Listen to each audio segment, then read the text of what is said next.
Charlie and the Chocolate Factory, written by Roald Dahl, illustrated by Quentin Blake, read aloud by Angelina Fox. Chapter 1. Here Comes Charlie. These two very old people are the father and mother of Mr. Bucket. Their names are Grandpa Joe and Grandma Josephine. And these two very old people are the father and mother of Mrs. Bucket. Their names are Grandpa George and Grandma Georgina. This is Mr. Bucket. This is Mrs. Bucket.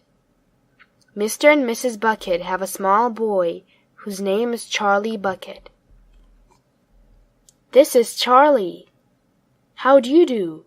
And how do you do? And how do you do again? He's pleased to meet you. The whole of this family, the 6 grown-ups, count them, and little Charlie Bucket lived together in a small wooden house on the edge of a great town. The house wasn't nearly large enough for so many people, and life was extremely uncomfortable for them all. There were only 2 rooms in the place altogether, and there was only 1 bed. The bed was given to the 4 old grandparents because they were so old and tired. They were so tired they never got out of it. Grandpa Joe and Grandma Josephine on this side, Grandpa George and Grandma Georgina on this side. Mr. and Mrs. Bucket and little Charlie Bucket slept in the other room upon mattresses on the floor. In the summertime, this wasn't too bad, but in the winter, freezing cold drafts blew across the floor all night long, and it was awful. There wasn't any question for them being able to buy a better house, or even 1 more bed to sleep in. They were far too poor for that. Mr. Bucket was the only person in the family with a job. He worked in a toothpaste factory, where he sat all day long at a bench and screwed the little caps onto the tops of the tubes of toothpaste after the tubes had been filled. But a toothpaste cap screwer never paid very much money, and poor Mr. Bucket, however hard he worked, and however fast he screwed on the caps, was never able to make enough to buy 1/2 of the things that so large a family needed. There wasn't even enough money to buy proper food for them all. The only meals they could afford were bread and margarine for breakfast, boiled potatoes and cabbage for lunch, and cabbage soup for supper. Sundays were a bit better. They all looked forward to Sunday because then, although they had exactly the same, everyone was allowed a second helping. The Buckets, of course, didn't starve, but every one of them, the 2 old grandfathers, the 2 old grandmothers, Charlie's father, Charlie's mother, and especially little Charlie himself, went about from morning till night with a horrible empty feeling in their tummies. Charlie felt it worst of all, and although his father and mother often went without their own share of lunch or supper so that they could give it to him, it still wasn't nearly enough for a growing boy. He desperately wanted something more filling and satisfying than cabbage and cabbage soup. The one thing he longed for more than anything else was chocolate. Walking to school in the mornings, Charlie could see great slabs of chocolate piled up high in the shop windows, and he would stop and stare and press his nose against the glass, his mouth watering like mad. Many times a day he would see other children taking creamy candy bars out of their pockets and munching them greedily, and that of course was pure torture. Only once a year on his birthday did Charlie Bucket ever get to taste a bit of chocolate. The whole family saved up their money for that special occasion, and when the great day arrived, Charlie was always presented with 1 small chocolate bar to eat all by himself. And each time he received it, on those marvelous birthday mornings, he would place it carefully in a small wooden box that he owned, and treasure it as long as though it were a bar of solid gold. And for the next few days he would allow himself only to look at it, but never to touch it. Then at last, when he could stand it no longer, he would peel back a tiny bit of paper wrapping at one corner to expose a tiny bit of chocolate, and then he would take a tiny nibble, just enough to allow the lovely sweet taste to spread out slowly over his tongue. The next day he would take another tiny nibble, and so on and so on. And in this way Charlie would make his 10-cent bar of birthday chocolate last him more than a month.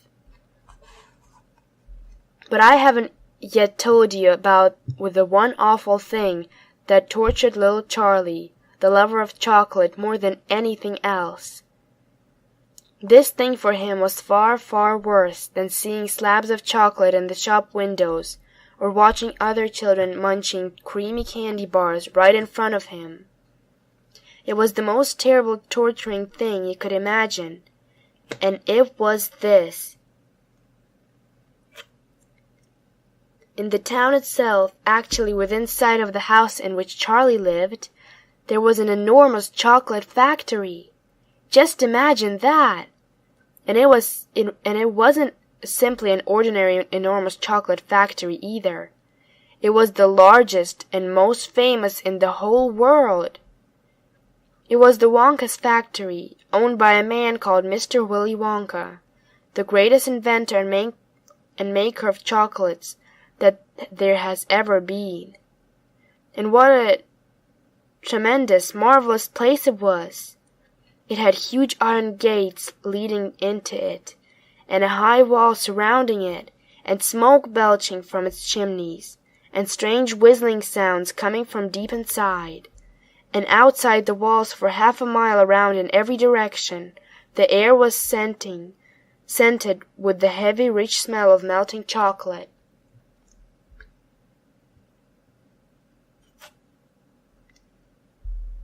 Twice a day on his way to and from school, little Charlie Bucket had to walk right past the gates of the factory. And every time he went by, he would begin to walk very, very slowly, and he would hold his nose high in the air and take long, deep sniffs of the gorgeous chocolate smell around him.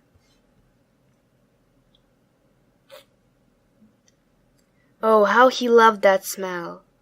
And oh, how he wished to go inside the factory and see what it was like. Chapter 2. Mr. Willy Wonka's Factory. In the evening, after he had finished his supper of watery cabbage soup, Charlie always went into the room of his 4 grandparents to listen to their stories, and then afterwards to say good night. Every one of these old people was over 90. They were as shriveled as prunes and as bony as skeletons, and throughout the day, until Charlie made his appearance, they lay huddled in their one bed, 2 at either end, with nightcaps on to keep their heads warm, dozing the time away with nothing to do. But as soon as they heard the door opening, and heard Charlie's voice saying, "Good evening, Grandpa Joe, and Grandma Josephine, and Grandpa George, and Grandma Georgina," then all 4 of them would suddenly sit up, and their old wrinkled faces would light up with smiles of pleasure, and the talking would begin. For they loved this little boy. He was the only bright thing in their lives, and his evening visits were something that they looked forward to all day long. Often Charlie's mother and father would come in as well, and stand by the door, listening to the stories that the old people told. And thus, for perhaps half an hour every night, this room would become a happy place, and the whole family would forget that it was hungry and poor. One evening, when Charlie went in to see his grandparents, he said to them, "Is it really true that Wonka's chocolate factory is the biggest in the world?" True? Cried all four of them at once. Of course it's true. Good heavens, didn't you know that? It's about 50 times as big as any other. And is Mr. Willy Wonka really the cleverest chocolate maker in the world? My dear boy, said Grandpa Joe, raising himself up a little higher on his pillow. Mr. Willy Wonka is the most amazing, the most fantastic, the most extraordinary chocolate maker the world has ever seen. I thought everybody knew that. I knew he was famous, Grandpa Joe, and I knew he was very clever. Clever? Cried the old man. He's more than that. He's a magician with chocolate. He can make anything he wants. Isn't that a fact, my dears?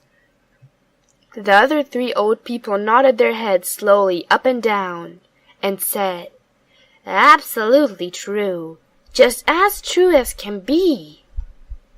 And Grandpa Joe said, You mean to say I've never told you about Mr. Willy Wonka and his factory? Never, answered little Charlie. Good heavens above, I don't know what's the matter with me. Can you tell me now, Grandpa Joe? Please? I certainly will. Sit down beside me on the bed, my dear, and listen carefully. Grandpa Joe was the oldest of the four grandparents. He was 96 and a half, and this is just about as old as anybody can be. Like all extremely old people, he was delicate and weak, and throughout the day he spoke very little. But in the evenings, when Charlie, his beloved grandson, was in the room, he seemed in some marvelous way to grow quite young again. All his tiredness fell away from him, and he became as eager and excited as a young boy. Oh, what a man he is, this Mr. Willy Wonka! Cried Grandpa Joe. Did you know, for example, that he has himself invented more than 200 new kinds of candy bars, each with a different center, each far sweeter and creamier than more delicious than anything the other chocolate factories can make? Perfectly true, cried Grandma Josephine, and he sends them to all the four corners of the earth. Isn't that so, Grandpa Joe? It is, my dear, it is. And to all the kings and presidents of the world as well. But it isn't only candy bars that he makes. Oh, dear me, no. He has some really fantastic inventions up his sleeve, Mr. Willy Wonka has.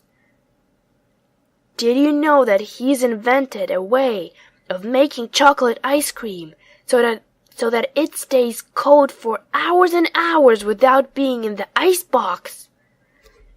You can even leave it lying in the sun all morning on a hot day, and it won't go runny. But that's impossible, said little Charlie, staring at his grandfather. Of course it's impossible, cried Grandpa Joe. It's completely absurd. But Mr. Willy Wonka has done it. Quite right, the others agreed, nodding their heads. Mr. Wonka has done it. And then again, Grandpa Joe went on, speaking very slowly now so that Charlie wouldn't miss a word. Mr. Willy Wonka can make marshmallows that taste of violets, and rich caramels that change color every 10 seconds as you suck them, and little feathery sweets that melt away deliciously the moment you put them between your lips. He can make chewing gum that never loses its taste, and candy balloons that you can blow up to enormous sizes before you pop them with a pin and gobble them up. And by a most secret method, he can make lovely bluebird's eggs with black spots on them, and when you put one of these in your mouth, it gradually gets smaller. and smaller, until suddenly there's nothing left except a little tiny pink sugary baby bird sitting on the tip of your tongue." Grandpa Joe paused and ran the point of his tongue slowly over his lips. "It makes my mouth water just thinking about it," he said. "Mine too," said little Charlie. "But please go on." While they were talking, Mr. and Mrs. Bucket, Charlie's mother and father, had come quietly into the room, and now both were standing just inside the door, listening. "Tell Charlie about that crazy Indian prince," said Grandma Josephine. "He'd like to hear that." "You mean Prince Pondicherry?" said Grandpa Joe, and he began chuckling with laughter. "Completely dotty," said Grandpa George. "But very rich," said Grandma Georgina. "What did he do?" asked Charlie eagerly. "Listen," said Grandpa Joe, "and I'll tell you."